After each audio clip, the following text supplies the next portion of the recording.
Hey everybody, it's Jason Blaha here, and I just wanted to clarify something because a status I made on my Facebook and me talking about my supplements, all of this stuff about creatine has caused people to get some misconceptions about what I think of creatine, why I don't use it personally.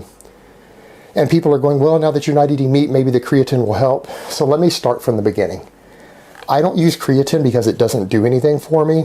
I have tried creatine while as a meat eater and natural. It didn't do shit. It didn't do anything. I did the loading dose of 20 grams a day. My lifts didn't seem to go up at all from it.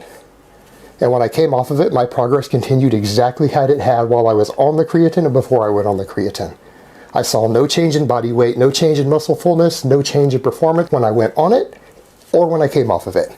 I did the same thing as a vegetarian while eating no meat because I had read all the studies way back then showing that creatine seemed to help vegetarians slightly more.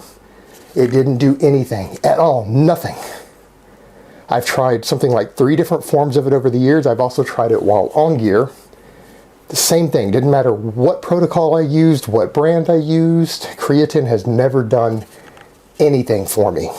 And there are the studies showing that 30% of people are non-responders, and I seem to be one of those people. Creatine doesn't give me a single pound or a single rep on any of my lifts.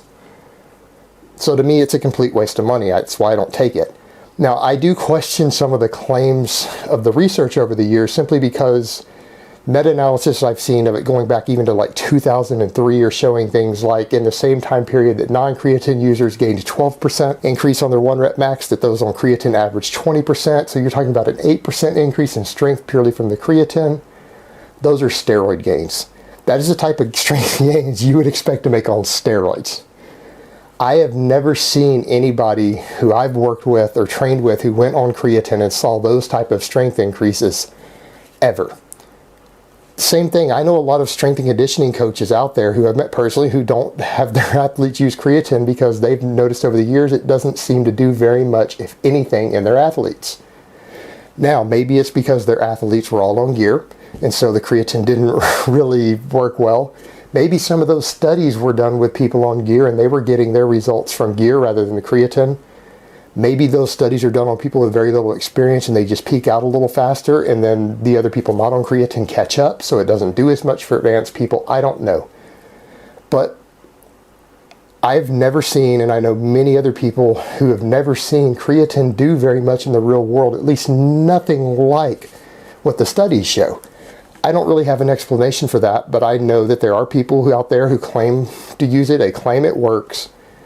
There are plenty of studies that do show an effect, so if creatine seems to work for you, I'm not going to object to you using it. If it works, it's not silly to use considering the shit is really, really cheap. I mean, creatine is probably one of the cheapest supplements out there, so if it works for you, it seems to work. I don't think there's any reason to stop using it. I don't think there's any real safety issues with it. I've never seen research showing that it's dangerous. So if it works for you, continue to do so. But if it doesn't seem to work for you, don't throw your $20 or $30 a year away on it. And that's my personal take on it. That's why I don't use it. I'm not a big promoter of it just because I have never seen it work for me or with anyone that I know personally in the real world who any progress they saw on it couldn't be explained by other factors. So I'm not against creatine, I'm just not a big fan because I don't think that it works nearly as well as some of these studies claim it does, simply based upon real world anecdote. So in short, do what you want to do with it, but I personally don't use it because it simply does nothing for me and it would be a waste of $20 a year. So hopefully that clarifies my stance on it. Alright guys, that's really all I have to say on it today. I hope it's been informative and I will talk to you next time.